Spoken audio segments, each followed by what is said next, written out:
Welcome back to Inclusive Collective Podcast. I am your co-host, Nadia Butt, and I am joined with Rob Hadley. Hi, Hello, Rob. Nadia. Rob, it's our last episode of season 1. It is. It is. How do you Sadly, feel? sadly, I need a break. For me? Do you need a break from me, Is it? Rob? Is there a last? But there will be future episodes, right? I think you should make that Yes. clear. Oh, Am yeah, I going to be on absolutely. season 2? I didn't. Wasn't clear on Oh, that. I'm not going anywhere without you, Rob. You will be on season 2. You made the Excellent. cut. Excellent. Whew. My tryout Uh, ended. Yeah, yeah. So I thought, I thought just to kind of, I guess, to wrap up season 1, I could continue with me asking you a question. Okay. So, what is something that you bring with you everywhere and anywhere you go? I bring with me like a physical item. Yeah. Don't be like my mind, my my yeah, sense my of humor. executive presence. Yeah. Executive No. presence, right? That's what you're looking for. Yeah, no. Yeah, like I'm confused. Like, so like things I Anything like like when you leave the house. yes. Okay, so What is something that you my owe? And don't say your phone phone, and your keys. Don't say wallet, those. No, there's nothing. sunglasses. I wear Sunglasses. sunglasses, yeah, It's because very sunny in it's so Utah. sunny. It's so bright out. Yeah. Within my wallet, I have like this this charm that A I think picture of my me. wife encouraged me. Yeah, exactly. Remember when we used to have wallets with pictures? Yeah, totally. Oh, that was so fun. Well, I guess we have those now. It's called my phone. There's like a little. It's like a little Catholic charm. I think that my wife either like encouraged me to have, and it's like for luck or wealth or Oh, something like that's that. nice. Yeah, Oh, I love that. yeah. So I always keep that with me. Oh, that's good. That's Yeah. bringing you good fortune. I like that. I Do you, I'm not sure it does, but yeah, that's it. That's the idea. That's what it it's supposed has. to do. It Yeah. has. Yeah. Do you want to know what I bring everywhere with me? What do you bring everywhere? You're gonna die. My selfie stick. Your selfie stick. Yeah, Okay. I literally, I'm like kind of known amongst my friends to have this like little backpack it's like, instead of a purse, I have like a little backpack. So I can fit like my water bottle, my wallet, my Yeah. phone, and my selfie stick is in there. And so I'm known in family circles and friend circles to pull out the selfie stick and take a selfie or two. Nice. Nice. How long have you Yeah. had this?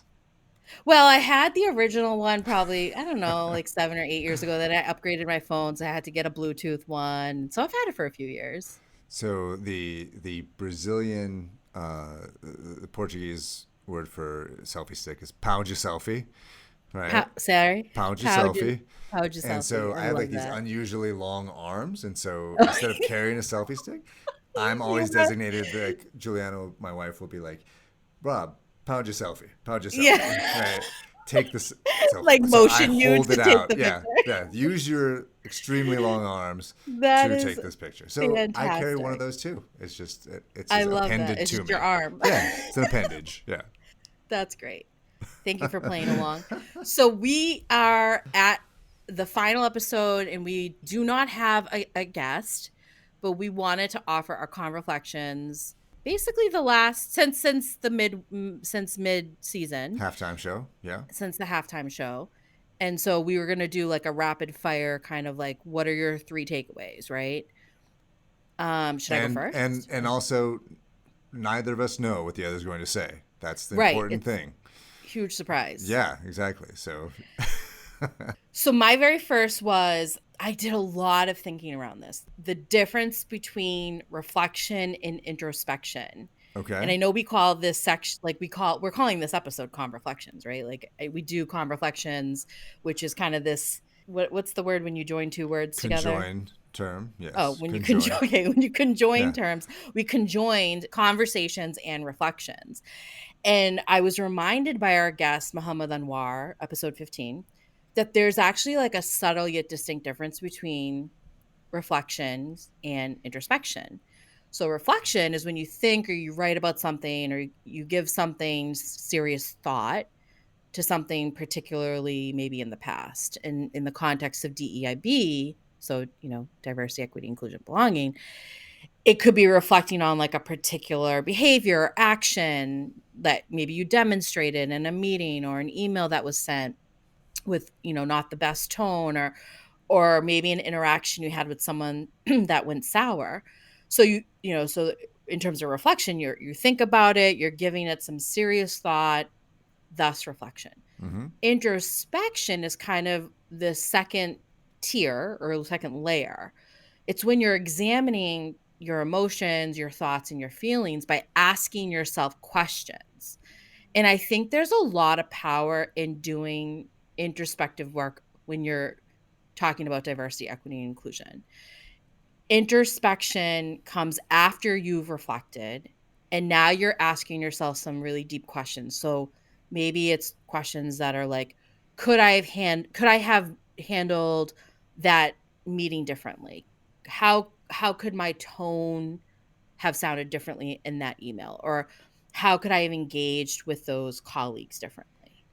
Right? So So I is it more focused on actions? Is the are the questions that you're taking leading to some actions that and behavioral changes that you can make? so that is the third piece that I think we're like taught we like abstractly have talked about, but I don't think we're putting like a label on it. And I'm not entirely sure what this label is, but it is this point where you've done some reflection, now you've asked some questions and some emotional questions, introspective work, and now you're mindful and you're at a point where you have to make some sort of decision or course correct.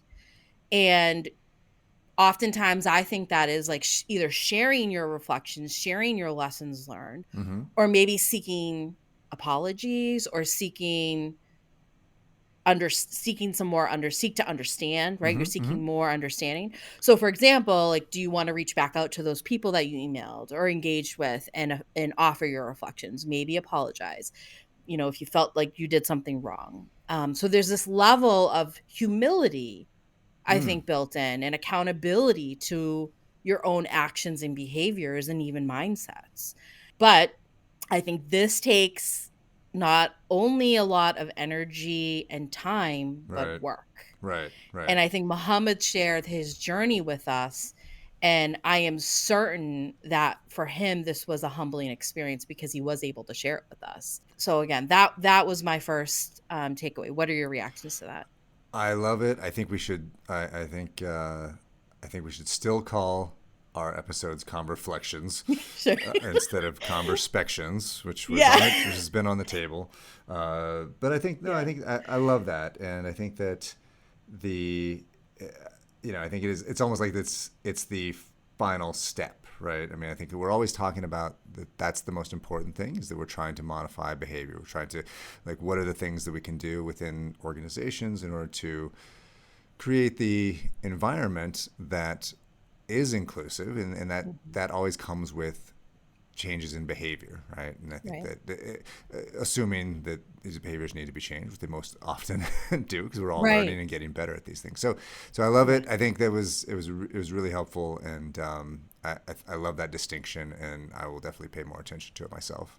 And there's also like Yeah. this level of when I talk about humility, what I mean is really understanding that you have to let go of being defensive. You have to let go of your ego. And Muhammad talked about that, right? Yeah. And so that's yeah. Anyways, what was your first one? Yeah. Let's So go good. let's So go to good. you. Wow, You're that on. was so good. I think I'm gonna redo mine.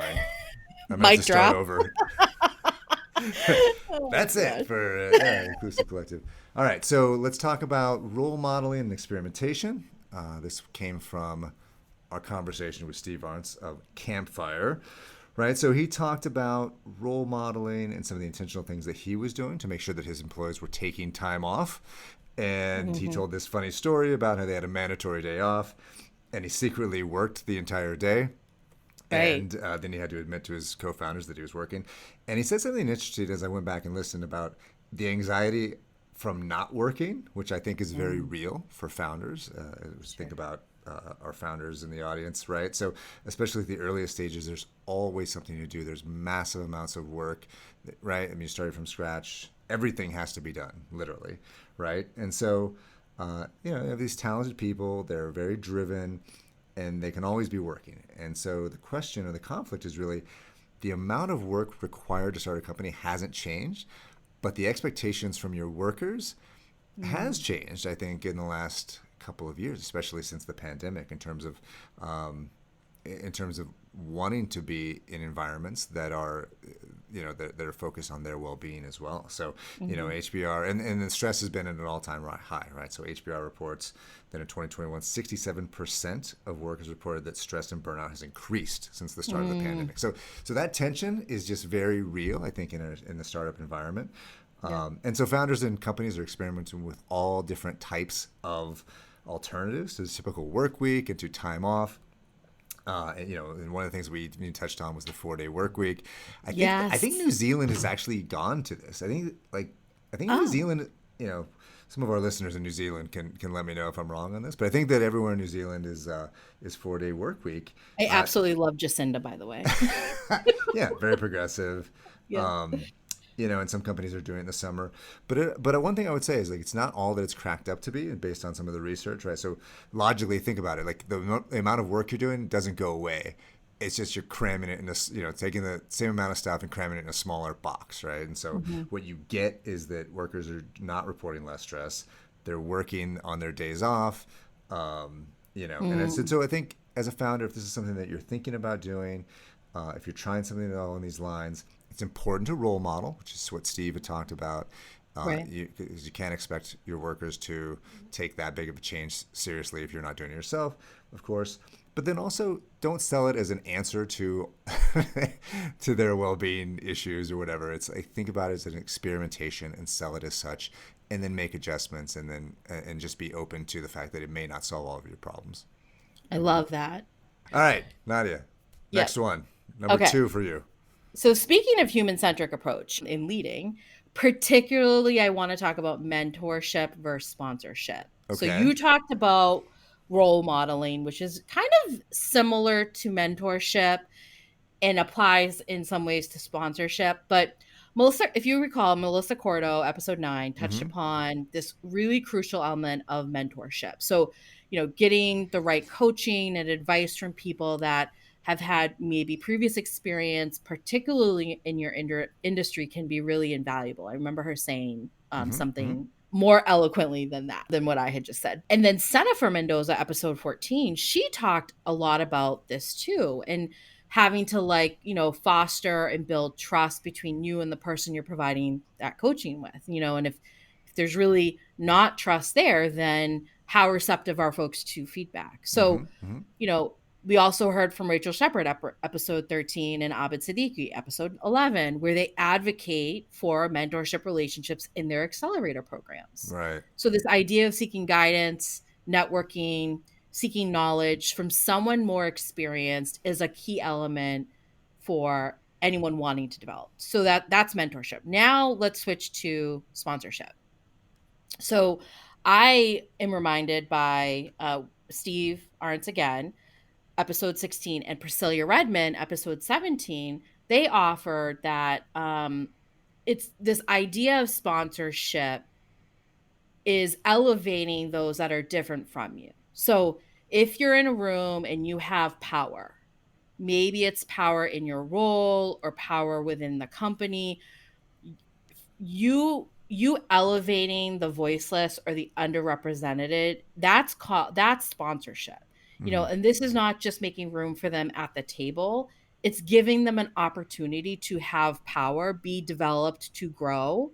And I absolutely love this idea of sponsorship because we all have this responsibility in our own communities and in the workplace, if we have any sort of power, to really elevate those that don't. That really offers more opportunities professionally, personally, and can help build equity into the system. What are your thoughts? Yeah, I'm glad you, obviously, several guests have mentioned both of these concepts. I'm just thinking and thinking out loud here is obviously sponsorship is so crucial and probably more rare than mentorship, right? So even companies forever have had, hey, let's have a mentorship program, and here's an Yeah. hour you get to meet with someone, once every couple of months, and you may be like blind introduced to someone, and maybe not necessarily have the level A of trust relationship. necessarily needed to Sure. actually create some real value for either of the people in that situation. But then I think that sponsorship can just be so much more powerful. And the only thing I would say is the thing that was running through my head was I think that sometimes what we see is sponsorship being directed towards those that look a lot like us. So even white women who have joined the upper ranks of organizations will pull along or focus on other white women. And so the one Sure. thing I would just say is that so it's just there's an opportunity to be really intentional about bringing people that are not necessarily like you and elevating them and making that sponsorship, right? Like sponsorship in its best and most interesting and productive form. Yeah. Absolutely. Awesome. What's your second one? You're gonna kind of laugh at me. So Oh, my second one is Rob, my I second laugh one at you anyways. my second one is venture capital. No, Oh, yeah. Oh, what does that mean? blanket statement. So I'm talking about yeah, venture capital. So I'm combining a lot of guests into that point. You mentioned some of them, Abid Siddiqui of Barda. Yeah. Is that No, right? Abid. Yep. I think the Barda. important thing is that he speaks for Joe Biden. Is that Yeah. that's the important takeaway. So He's gonna kill us. Rachel Shepard of Mars Ventures, Molly Levitt of Remarkable US, and Jennifer Mendoza of Mendoza Ventures. And so they're all great, fantastic guests. Thank them so much. They're either VCs or VC adjacent, right? Like in the Mhm. accelerator world. And you think about, oh, these people are great, and then you look at the VC representation numbers that we've talked about several times. I'm not going to go into them, and you Mhm. just think, okay, my God, like these things don't add up, right? And so, and these are not the only VC people I know. And I've worked with, right? So I think I'm feeling bad because we paint this caricature that we just beat on throughout this process of venture capitalists, and I think that these are some of the most some of my friends that are in this industry are some of the most thoughtful, intentional Mhm. people. Obviously, the ones that we talk to, and because they're developing some really interesting models in order to increase representation, both for venture capitalists and investors, and for founders and entrepreneurs as well. Mhm. And so there's a ton of interesting innovation in that space itself. And so I wanted to talk about that and think about that. And then I think I want to dig in as we go into season two is I think we would need to talk to more investors and venture capitalists. Sure. And I'm really excited to do that because I feel like I need to learn more about that industry and why there's such a disconnect between what I see on just on a day-to-day basis in terms of the folks that I know and the numbers that you see, which are just tragic in many ways, Right. right? So Well, so I need to learn more is my takeaway. Rob, I also just want to call out too. I think you know a little bit more about this world than I do. And what I've gathered and learned is that I definitely have formed assumptions about not only the startup world, but now venture capitalists. And because of the numbers and even just hearing some of the stories, right? Like you said, those tragic, kind of unfortunate situations that either founders or entrepreneurs have gone through to get funding, but then also just talking to people like Senefer who are really trying to kind of dismantle that system. Mm-hmm. Mm-hmm. And so I want to call out the fact that we even are, I'll use I statements. I have biases in understand in this world, and I want to learn more so I can untangle that and not create these, massive gross assumptions about a group of people like venture capitalists or, you know, or investors. I do know there are great investors out there that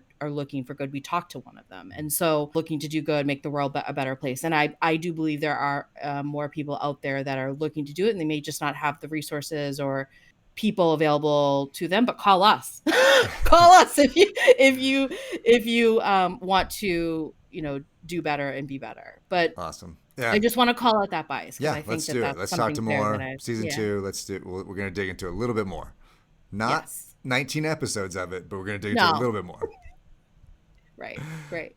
All right. All right. Last one for So you. my third, Yeah. yeah. So I want to talk about this concept of dimensions of diversity. So we were so lucky to have such a broad, diverse group of guests on our podcast for season one, right? We had people representing many underrepresented communities and founders who are advocates and allies for more. They're advocates for more representation and better inclusion. And so I want to just touch upon this notion of dimensions of diversity. So, we have said throughout season one, and as I've reflected over the course of season one, I want to bring back this I want to bring attention back to it, and more specifically I want to thank Molly Levitt, episode 12, Great. because the disabilities community is one community that I have much more learning to do around. And after we spoke to her, I went on different websites like Remarkable, where she works, the American Psychological Association. I think I told you about that in our ConverFlections in that episode, and learned words that have evolved. And I really encourage others to do more research, like insensitive language, or how we can better advocate for people living with disabilities. So that's kind of the first thing. And then, so getting back to kind of the dimensions of diversity and language, I see this a lot with using the term diversity and how it's defined. So at the individual level, I would say that a person in it themselves cannot be diverse. Right? I think I said this before, but I'm going to reiterate it. They can have a person can have a diverse background and diverse skill sets and abilities, but a person cannot be a diverse person. Right? They can add to a diverse team. And the reason why I'm saying this is because, one, at the end of the day, everyone has differences. Even you, Rob, you have differences. Oh, You're not like you have every no single idea. straight white man. Yeah. Right? Yeah. And I think we have to stop using this term or these terms, diverse candidate, diverse hire. When you use this language, it just continues to perpetuate that the standard or the norm is the straight cisgendered white male. Yep. And I don't want to be known as a diverse candidate or a diverse hire. I'm a human being. I want to, I have different perspectives and I have different capabilities and skills. I really encourage people to start using terms like that they're looking for a candidate to build a more diverse team or more diverse group. And if you have kind of a hard understanding, if you have a hard time understanding kind of those differences or those dimensions of diversity, I would encourage you to look up Marilyn Loden, her work on the diversity model. It's a great model that outlines kind of how you think about the different dimensions of diversity, what makes us all unique, how we might identify ourselves, and the intersectionality of all of that. So sorry, I feel like I was on my soapbox for a moment, but No, I thanks. just let's stop grouping people into the social stereotypes again. So that's Yeah, thanks. Yes, I really appreciate those 2 points there. So on the disabilities or the people with disabilities front, I think I mentioned in there that this is something that I have learned a lot from Molly and then in subsequent research as well. It being an area that I have to educate myself a lot more about. And I had also looked at some of the terms, so many of the common terms in our everyday language that are designed to put people down, but they are based on things that they're derived from some sort of derogatory term with regard to people with disabilities. And so I encourage everyone to take a look at those lists and try to. And this is something tons of words in my in just our everyday language and things that we say that that obviously have a connotation which we're not necessarily aware of. And so I think it's a great thing to go look at those resources and try to think about what you're saying and what the impact it could have on someone from that community. And then I also totally agree on the diverse hire, diverse candidate, diverse person front. I was doing a piece of work recently where I was categorizing, right, sort of doing big piece of data work and data analysis, and we were categorizing and grouping things into categories. And I had, just because it was, the company was using that diverse hire, and so just as a category for certain things that we were doing, and and so just through the work that you and I have done together, the conversations that we're having, I was like I can't necessarily, I don't really like that categorization, The phrase, and so I right. don't think that that's something that we want to be using going forward. So I'm with you on that one. What's your third? Your last and final. The last one, Season the 1. last Yeah. one. Let The love last one. rule, I say. Oh, look at Right? that. I Have you love ever it. been to a Yeah. Lenny Kravitz concert and watched Lenny Kravitz sing "Let Love Rule" live? Like, No, but great, tell me more because I feel like you fantastic have. experience. Okay. Everyone's holding hands, singing together. The whole crowd's, talking about Oh, love. like lighters I in the think about it air. so in our conversation with Mohammed Anwar of Software, I thought about "Let Love Rule" Yeah. the whole time, right? Yeah. So author of "Love is a Business Strategy." Oh, look at my shirt. Can you read it, It Rob? says, "I love inclusion and donuts." Yes, agreed. Agreed on both Courtesy of my counts. friend Jen. Um, so there was a couple things I listened to Mohammed's episode again, and things that are particularly relevant to founders, and just want to emphasize as I can. Mhm. Obviously, if you call it love or humility or business at the speed of trust or leadership effectiveness, which is not that interesting or fun of a way to categorize it, or whatever, or inclusion, right? So Muhammad said that people need to be free to show up and give and receive feedback without repercussion, or to be themselves. And Mm, that's how you unlock innovation, and that's how you unlock efficiency. And I think about some of the work that I've done previously, and just to drive this home, if people don't feel included, or to use Muhammad's word, that there's a genuine interest in them, love in their organization, they will not tell you that you have problems. They certainly won't tell you what the problem is. They won't tell you if you're about to make a mistake or do something that's not going to be impactful or mhm. effective and the right thing for your company.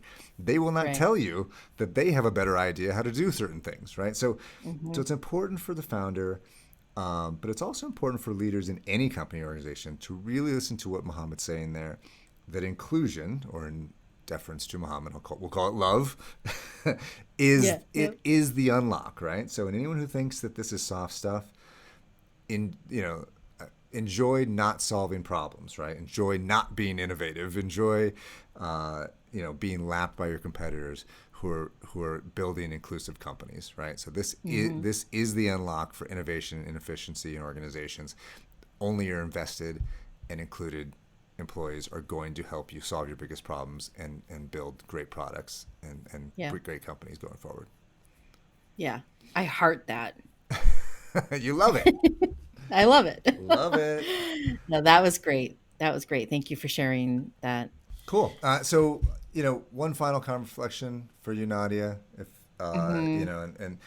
and I think it's important, in the context of the discussion in the summer, and we've talked about some of the things that have happened over the summer as well. As we talk about and we look back at the entire season, and we have talked to some of our guests off air.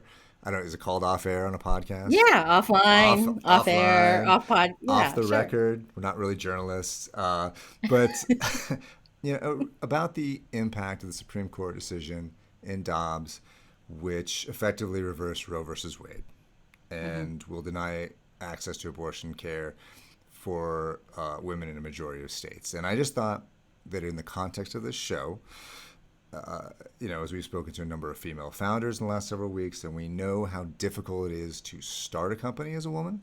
We know the barriers that women face in business in general, but also certainly in that entrepreneurial space as well. We know the stats on the low level of investment that women funded companies get. And we've heard from our friends that have joined us, that are particularly knowledgeable in this area, that this Mhm. decision will just make it that much harder. That all Mhm. the progress that women have seen, which which some may feel is not enough to start with, Mhm. as founders and entrepreneurs and investors, that will be eroded. And in the context of the industry we're discussing, this is a real tragedy, in my opinion. And Mhm. that's, of course, nothing to say the disproportionate impact that this decision will have on women of color and women of Mhm. limited economic means, for whom this ruling, I think, will be even more damaging in terms of economic progress. Agree. So that's I think it's important to point that out. I don't know, and obviously, Mhm. if you don't have any space for this right now, given all the things that have happened, then certainly don't need to comment. But I thought that was important, just in the context of the work that we're doing. Yeah, thank you for sharing. I'm still processing this decision. Obviously, as you probably know, just yeah, speaking to our guests, but also just speaking to family members, speaking to friends, it impacts definitely Black and POC women far more than anyone else. 1 in 4 women in America make this decision in their, it's a very deeply personal decision for folks. And it's a healthcare decision. So I have less rights today than I did a month ago. And I think every woman is processing that. Additionally, though, it impacts families, Mm-hmm. right? Mm-hmm. So I have this conversation with my sister who's a lawyer, does a lot of work kind of in the social good aspect. And, she says that this will affect other rights based on privacy Mm-hmm. and that could include things like birth control, IVF, gay sex, and gay marriage. And could very well include things like interracial marriage. So people like my brother and sister-in-law and you, Rob. Right. Right. And so it's just another way of showing who belongs and who doesn't belong. I have other kind of thoughts and maybe we can talk about it in season 2 as I kind of continue to process. But I do have thoughts about this to me, very Christian based decision in a country that is supposed to separate church and state. And, I identify as Muslim, and I do feel like these are impeding on my religious freedoms. I also believe in experiencing joy during times of high stress like this. And so, to those folks that are, needing to rest and refuel, do that. But we have to keep fighting. We have to keep activating. And so, if that means donating to abortion funds, I would encourage you to do that. Volunteer for groups that help protect our rights, like the ACLU or NAACP. Register to vote. Like I don't know what you do during election time or even outside election time, Rob, but I write a lot of postcards. Mm-hmm. I help donate to a lot of campaigns, people that I believe in. And then I try to experience joy in between that because we have to fight for the next 50 years to get back kind of the right that we lost. Right, right. I think that's a sobering. Well, Yeah. thanks. That's a sobering, but that's what we're dealing with, a multiple year effort really to win back quality under the law for women, right? And so, Yeah. I think that's the right mindset. That it's going to take a little bit, and that there's 1,000 things we can do. I'm in a state here in Utah, which had trigger law that went into effect Hmm. right this past week, and so I think that. There's going to be a ton of funds that are available. I think obviously recurring donation to Planned Parenthood is a very Hmm. important and positive step. Electing representatives that are which should have been a focus for a long time. Frankly, it's one of the things that's really a gut punch to me to think about the fact that 52% of white women supported Donald Trump in the 2016 election, and that is a big part Yeah. of why we have this decision at this point. So I think Hmm. that bringing it back to the context of people leading companies, right? So one thing that I think that founders are doing right now, so we talk a lot about workplace equality and equity, and Hmm. that really cannot exist in a when half and over half of the workforce in our country does not have Hmm. equal rights under the law, right? And so I think that I would Right. encourage all the founders, that are men. Obviously, the women are probably thinking about this right now, but to think about what type of company they want to have and how, what kind of company they want to build, thinking about how their actions in the next coming months and years will impact over half of the workforce that they have and over half of the workforce that they want, and then definitely over 50% of the customers that they want as well. So it's Right. and you name some of the rights that could also be eroded, and so it really impacts almost everyone in a negative way, whether you see it or not at this point or not. Right. Well, we're gonna end on that. No, it's one. Oh, okay. What? Yeah. We're going on a break. We're going on a break. We're coming back. We're coming Yes. back in like probably around early September. There'll be more announcements there. September-ish. What are we doing? What are Yeah. you looking forward to this summer? The rest of the summer. Oh, that is a great question. I have a dissertation to write, so I will be spending time in a library writing the dissertation and experiencing joy with some of my classmates. What will you be doing? I just got back at a 60-plus-hour trip back from Brazil. And so I'm so tired of Recovering. traveling right now. So I'm just going to I'm just going to hang out in Utah, enjoy, Yeah. watch the Great Salt Lake dry up from my view here, just Yeah. try to enjoy being outside and get some sunshine.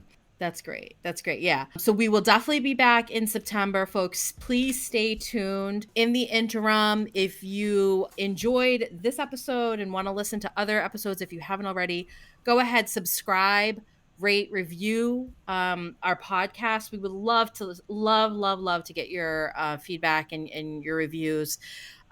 Share with your friends. If you do have any questions for us, email us at info@refilia.com. Check us out on Instagram at Inclusive Collective Podcast, all one word.